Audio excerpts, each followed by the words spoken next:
अस्सलाम वालेकुम। Determinants chapter number 6 शुरू किया हुआ था। शॉर्ट क्वेश्चंस भी हो गए, क्वेश्चन नंबर 7 तक हमने लॉन्ग क्वेश्चंस भी कर लिए थे। अब हम क्वेश्चन नंबर 8, 9 और 10 करेंगे लॉन्ग क्वेश्चंस का। अगर आपने नहीं देखे शॉर्ट भी और पिछले 7 लॉन्ग, तो हम हमारे पास क्या करें, आप डिस्क्रिप्शन में जाएँ, उसमें लिंक पड़े हुए हैं, आप वहाँ से जाकर देख लें। ठीक है, तो क्या करने लगे, हम कुछ भी कर लेंगे। सबसे पहले कह लेते हैं कि बेनाम मैट्रिक्स अच्छे नहीं लगते, तो आप उसको कोई नाम देते, कह दें कि वो मैट्रिक्स है हमारे पास ए। ठीक है, हमने इसका करना क्या है, मैट्रिक्स का इन्वर्स फाइंड करना है एडजॉइंट मेथड से। शॉर्ट क्वेश्चन एक हमारे पास आया था, हमने वो किया था। आपको पता है कि इन्वर्स का फॉर्मूला क्या था, adjoint of A over A determinant. पहली जो कंडीशन है वो हमारे पास ये होती है कि ये नॉन सिंगुलर होना चाहिए, यानी कि ये इसका जो डिटर्मिनेंट है वो नॉन ज़ीरो होना चाहिए। ले लेते हैं हम डिटर्मिनेंट, आपको लेना आता है इसका डिटर्मिनेंट 3/3 का लें और देखें क्या आता है।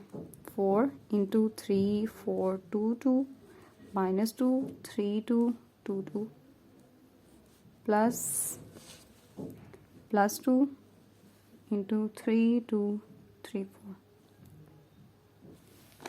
ओके, 4 -8 -2 -4 +2 -6। तो इसकी कैलकुलेशन करके हमने देखा कि हमारे पास ये इक्वल टू 0 आ गया है, तो हम कह देंगे कि ये क्या है, मैट्रिक्स सिंगुलर है।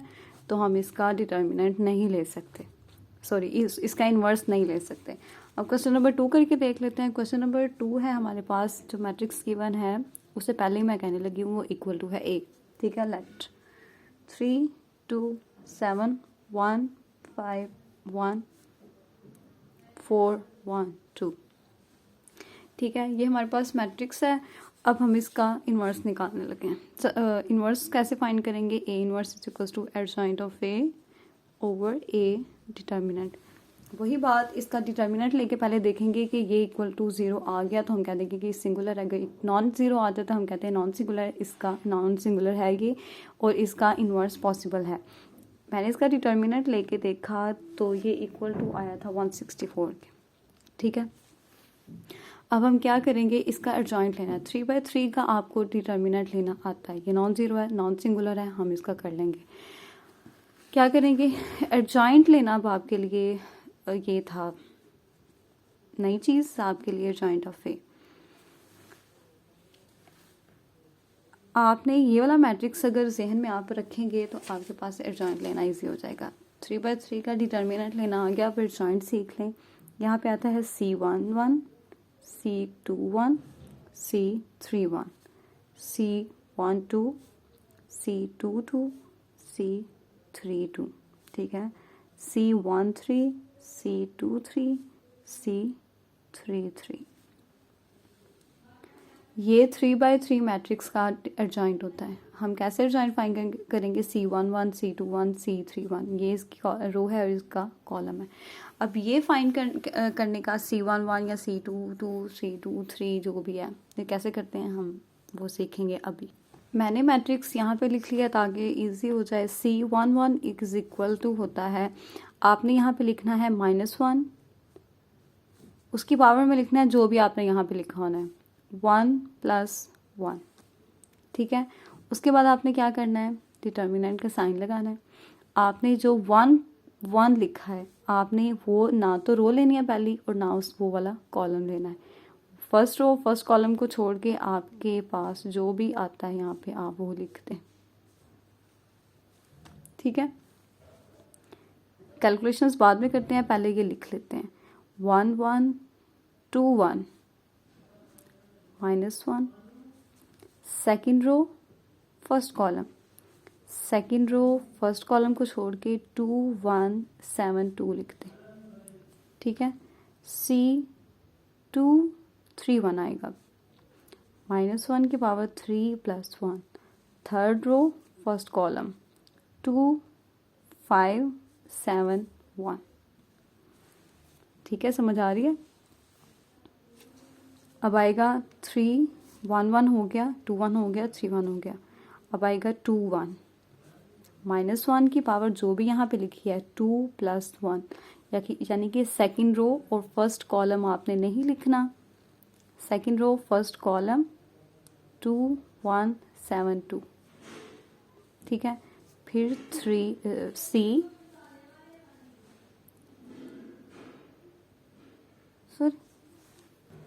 सॉरी ये हमने 2 1 ले लिया था, अब हमने 1 2 लेना था, ठीक है। तो वो मैंने थोड़ी सी चेंजिंग्स कर दी हैं उसमें जो आनी थी। -1 फिर उसकी पावर 2 + 2, फिर ना तो सेकंड रो आएगी और ना ही सेकंड कॉलम आएगा, तो 3 4 7 2। उसके बाद आएगा हमारे पास C 3 2, ठीक है। -1 की पावर 3 + 2, थर्ड रो और सेकंड कॉलम, ये देखें थर्ड रो और सेकंड कॉलम, तो यहाँ पे आ जाएगा 3 1 7 1। अब ये आएगा C 1 3 1 + 3, यानी कि first row and third column 1 4 5 1। C 2 3 = -1 की power 2 + 3, second row and third column 3 4 2 1। फिर आए C 3 3 -1 की पावर 3 + 3, फिर third row and third column छोड़ के 2 3 1 और 2 5 लिख दिया, ठीक है। ये सारी तरतीब आपने लिखने के बाद कैलकुलेशंस करनी शुरू करनी है, ठीक है। बाकी की कैलकुलेशंस तो आपको करनी आती हैं आगे। -1 की पावर आ जाएगी 2 और बाकी यहाँ पे क्या आ जाएगा 10 -1 = -1 की पावर क्या है 3 और 4 -7। -1 पावर 4 35, -1 पावर 3 2 -4, -1 पावर 4 6 28।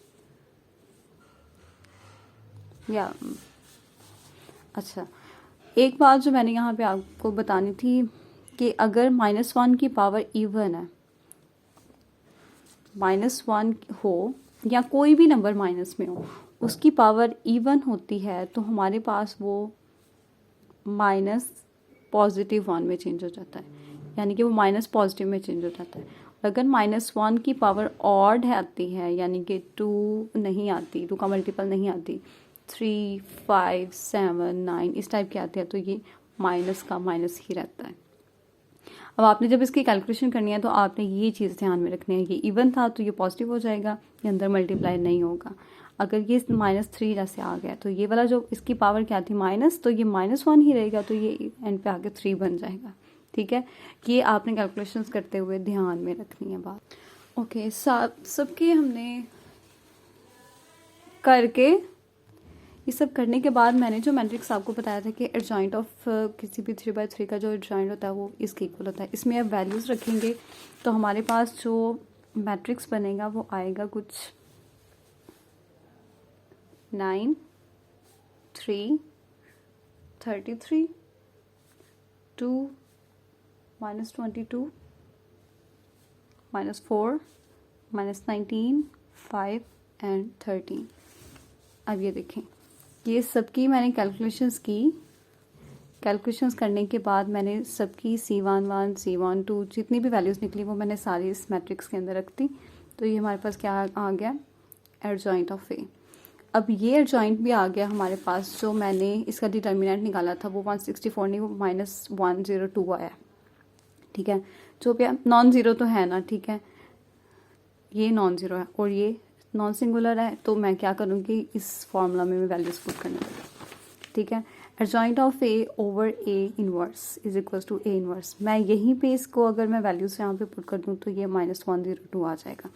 अब ये 102 1/1 सबसे जाके डिवाइड होगा। कोई भी स्केलर मैट्रिक्स के बाहर लिखा हो तो वो अंदर हर एंट्री के साथ जाके मल्टीप्लाई हो जाता है। अगर मल्टीप्लाई हो रहा हो, अगर वो डिवाइड हो रहा है तो वो हर एंट्री के साथ जाके डिवाइड हो जाएगा। 22 by -102 -4 by -102 -19 over -102 5 over 102 and -13 over 102 equal to. अब इनकी कटिंग करने के बाद यहाँ पे रह जाएगा 3/34, यहाँ पे -1/34 और यहाँ पे 11 माइनस से कैंसिल हो जाएगा तो यहाँ पे 11/34। उसके बाद यहाँ पे 1/51 और यहाँ पे माइनस की जगह प्लस आ जाएगा क्योंकि ये दोनों कैंसिल हो जाएंगे, तो 11/51 और ये माइनस प्लस में चेंज हो जाएगा। ये माइनस से 4 के साथ माइनस आया था हमारे पास जी, लेकिन ये पॉजिटिव हो जाना है क्योंकि ये वाला माइनस और इसके साथ जो 4 माइनस था ये दोनों ऐड हो जाएंगे, यहाँ पे 4 आएगा। ठीक है, तो आंसर में -2/51 और यहाँ पर आ जाएगा 19 over 102 -5 over 102 -13 over 102। ये हमारे पास आ गया है ए इनवर्स। ठीक है, ए इनवर्स को फाइंड करने का यही एक तरीका है कि आप पहले उसका डिटर्मिनेंट फाइंड करें। अगर वो नॉन सिंगुलर निकल आता है, नॉन ज़ीरो निकल आता है, तो फिर आप उसका एडजॉइंट फाइंड करें और इनवर्स फाइंड करें, उसका एडजॉइंट के साथ उसके डिटर्मिनेंट को डिवाइड कर दें। अगले जो 3 हैं वो क्वेश्चन इसके पार्ट्स वो बिल्कुल सेम टू सेम है, वो आपने करने हैं। अब क्वेश्चन नंबर 9, ठीक है, यही प्रोसीजर है, इस वजह से वो आप खुद भी ट्राई करेंगे तो हो जाएंगे इंशाल्लाह। क्वेश्चन नंबर 9 है, हमारे पास वो कह रहा है कि अगर आपके पास कोई भी एक मैट्रिक्स है, लेट्स सपोज वो ए है, तो उसकी जो वो अगर सिंगुलर किस वैल्यू पे होगा, लैम्डा की ऐसी क्या वैल्यू होगी कि अगर हम इस मैट्रिक्स के अंदर वो पुट करें तो वो मैट्रिक्स सिंगुलर हो जाएगा, यानी कि वो इक्वल टू 0 आ जाएगा। इसका determinant A determinant is equal to 0 हो तो ही वो सिंगुलर होता है। ठीक है, तो अगर मैं कहूँ कि ये सिंगुलर है तो इसका मतलब है कि इसका डिटर्मिनेंट इक्वल टू 0 आना चाहिए। ठीक है, 3/3 का आपको डिटर्मिनेंट लेना आता है, लें 3/1 माइनस लैम्डा 7/7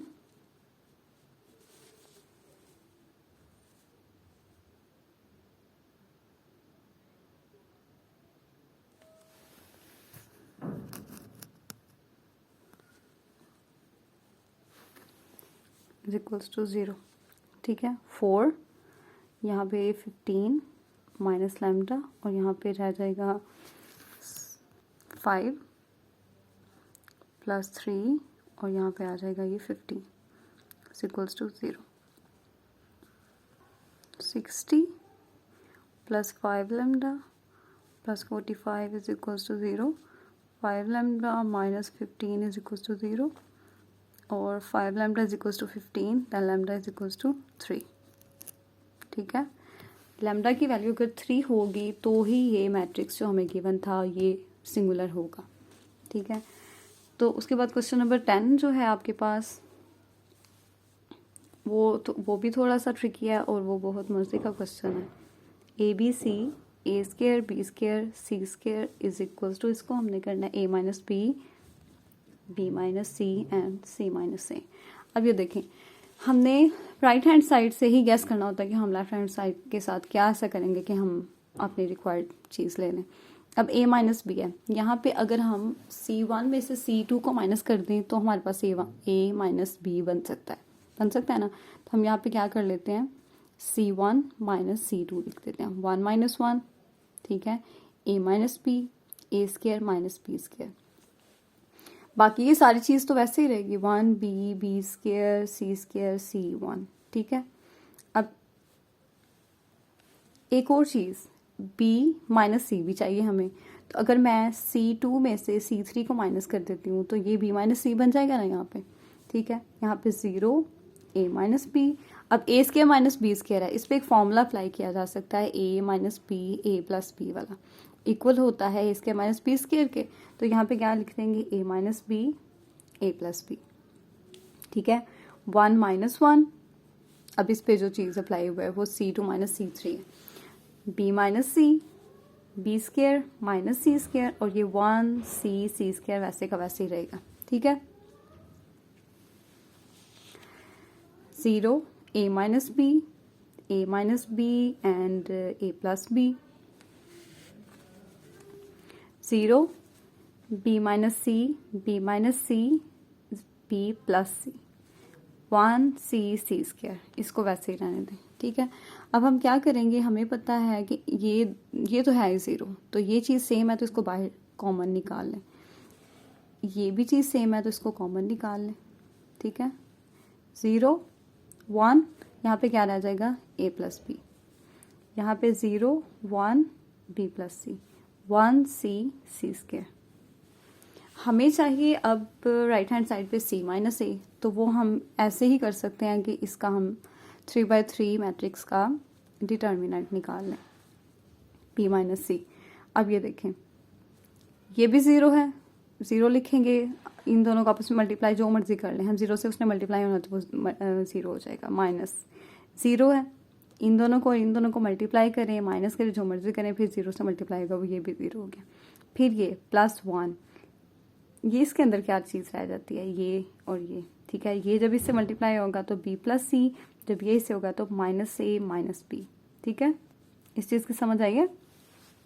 आप इसको डिटर्मिनेंट में ये लिख लेना, फिर आपने इसको मल्टीप्लाई करना है, दरमियान में जो माइनस है इस वजह से ये साइन चेंज हो जाएंगे, ठीक है। तो a माइनस बी माइनस सी, तो ये तो कैंसिल हो जाएगा ना, बी से कैंसिल हो जाएगा, तो अंदर क्या रह गया, c माइनस ए, और ये ही हमारी राइट हैंड साइड थी, ठीक है। अब हमारे पास लॉन्ग क्वेश्चंस भी कंप्लीट हो गए हैं, ये चैप्टर बिल्कुल कंप्लीट हो चुका है, पूरे चैप्टर में, शॉर्ट में, लॉन्ग में, किसी MCQs में, थ्योरी में, एक्सरसाइज में, या फिर कोई डेफिनेशन में मसला है आप मुझसे पूछे, मैं इंशाल्लाह आपको ज़रूर बताने की कोशिश करूँगी। ओके, दुआओं में याद रखिएगा। ओके, अल्लाह हाफिज़।